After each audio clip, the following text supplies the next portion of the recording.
There's large Marge, just a-watching me.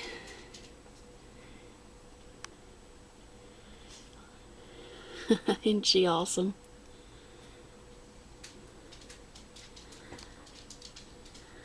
She's really cool. And there's my Phobopus murinus out of her burrow for the moment.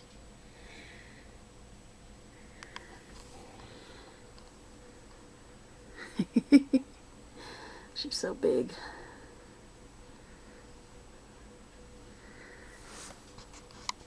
Cool. I wanted to show you my freshly molted Chilobrachys discalus. Well, it's been close to a week now since this one molted. But awesome. So since this one should be hardened up by now, I'm going to put a pinhead in there, see if it might be interested in food. Let's see.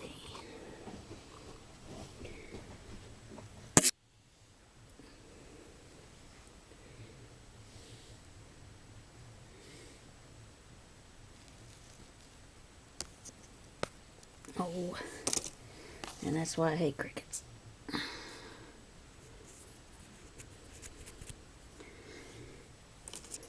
I hate roaches too because they play dead a lot.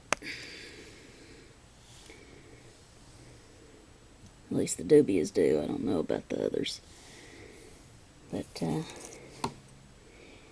don't think one will be enough for this one when it's ready to eat.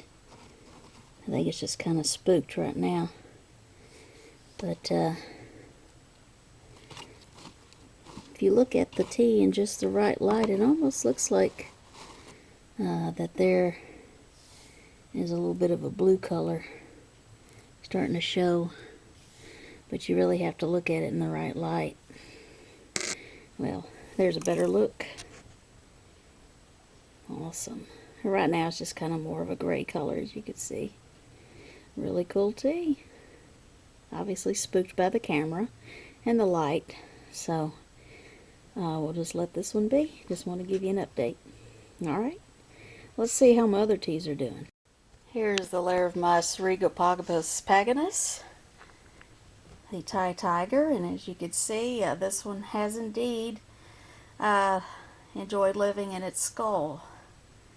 It's pushed dirt, and webbed the dirt out through the eyes there, and she's way down in here.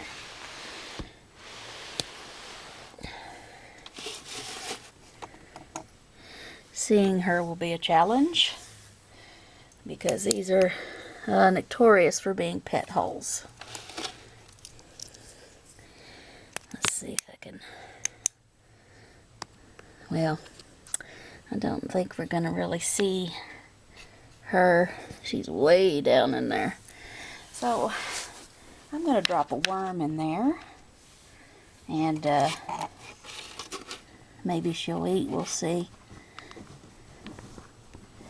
Let me go ahead and get it here. But it always makes me happy to know that my teas are happy with what I've done to make them comfortable, in their new homes. So let's see if I can grab a worm here. Let's see if we get any kind of action at all.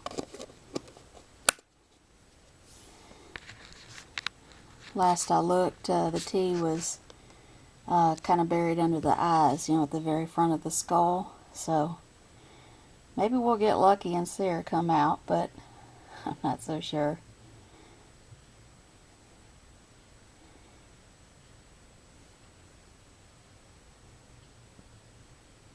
She's way down in there.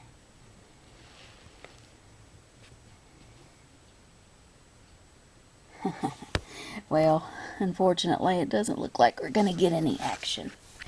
But I can at least show you that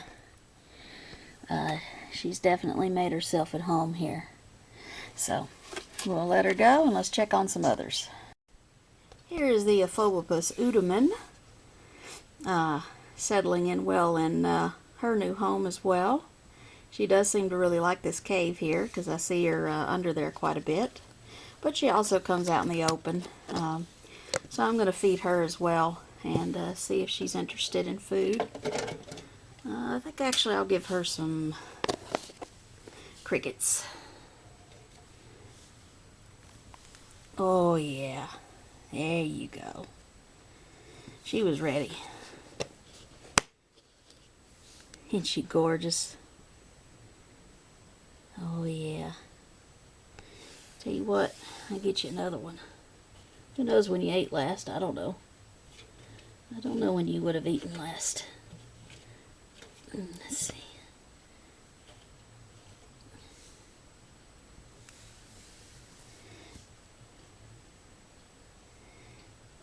Well, there's you another one if you want it. These are just medium-sized crickets, so easily can take that one down too if you wanted to. But there you go. Beautiful tea.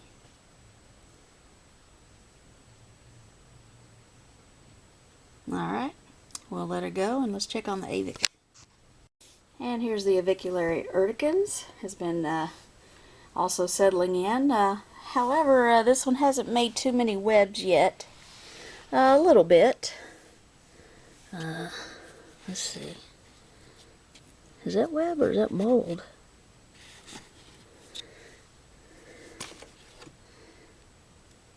Yeah, that looks like mold there, I think.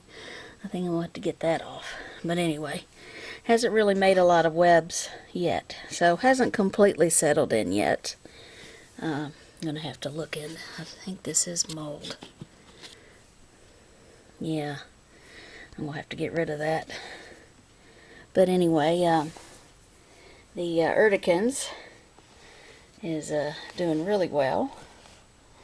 Right there. And let me see if I can get that mold off. Sorry, it's a little blurry here. There's plenty of ventilation in here, but there is a lot of humidity. But I notice that certain types of wood have a tendency to mold more than others. And that's why cork bark is such a good thing to get. But unfortunately, cork bark can be expensive. So I guess in my more humid enclosures, I'll have to get cork bark whether I like it or not. But anyway, she's doing well, but just not eager to eat right now. Yeah. Her abdomen's not quite dark enough for a molt yet, so just keep an eye on her. But yeah, looks like some. At first I thought this was all webbing, but it's just like kind of a white mold. So I'm gonna have to maybe find some more wood or some cork bark or something. But anyway, she's doing really well. Sorry she didn't eat for you, but that's the way it goes sometimes. Alright. Well, at least we got one of the three. Alright, let's see what else we got. I decided just to go ahead and take that wood out because it's just going to keep molding constantly. So I'll just have to look for some more wood for her or something for her to climb on. And right now all she's got is the foliage, but they're real good about making thick tube webs and such. So I don't know, we'll see. But yep, she's doing great. And I've heard that these particular teas don't kick hairs, but they just kind of let the hairs fall off when they feel threatened. I don't know if that's true or not, but I think I heard that somewhere. So you can tell that this one has been handled and manipulated quite a bit, which is why there's a lot of missing hairs on the abdomen here. Alright, well, that's all for this one. This is my smaller Brachypoma abopilosum, and this one is currently making a web bed to molt on. The abdomen is very dark and swollen, so I know that this one will probably be molting overnight. So I expect to see a freshly molted brachy in the morning. Very cool. So we'll let her make her web bed and we'll see what she looks like the next day. Alright? Well folks, it did indeed happen. My smaller Brachypalma abopilosum did indeed molt this morning. And I did examine the molt, and because the molt was so fresh, it was easy for me to see that this is a male. Which is not the end of the world because I have a female already. So, that's okay. But he molted successfully and is now hardening up. Alright, very good. Just enjoying my sweet girl. Grammostola poker peas. She is a sweetheart. She never gives me any kind of threat posture. I mean, she doesn't even run away from me. She's so laid back. Very easygoing tarantula here. Not all G poker peas are, but this particular specimen is very laid back. She is so sweet. Definitely one of the nicest teas in my collection. She lets me pet her, and she's really sweet. Really cool teas to own. I love their golden knees. Gorgeous. And she's not full grown yet. If I'm not mistaken, I think these grow to be about 7 or 8 inches. And I think this one's probably about 5, maybe. I've never measured her. Just kind of guessing. But yeah, she's beautiful. Sweetheart. I just wanted to show her off. See, tarantulas are not all that bad. This would be some people's worst nightmare to have a big hairy spider on them, but I think they're adorable. See, some specimens can be very sweet, like this one. I still test her mood first before I handle her, because you just never know. Just like with people, animals have a tendency to have their moods too.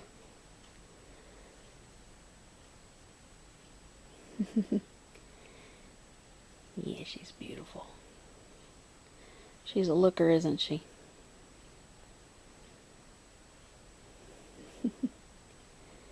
Alright, well, I'll put her down.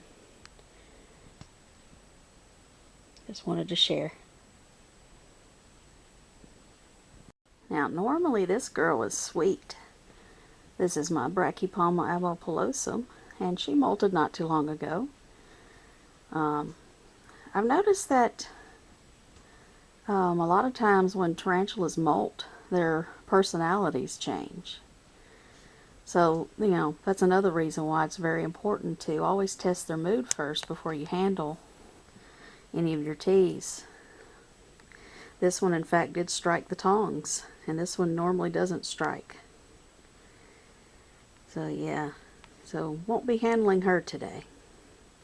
And who knows, she may not ever let me handle her again. But it just goes to show that you shouldn't assume that your tarantula is always going to allow it when they normally have. It can change. But we'll try her another day. Maybe she will. We'll see. Alright.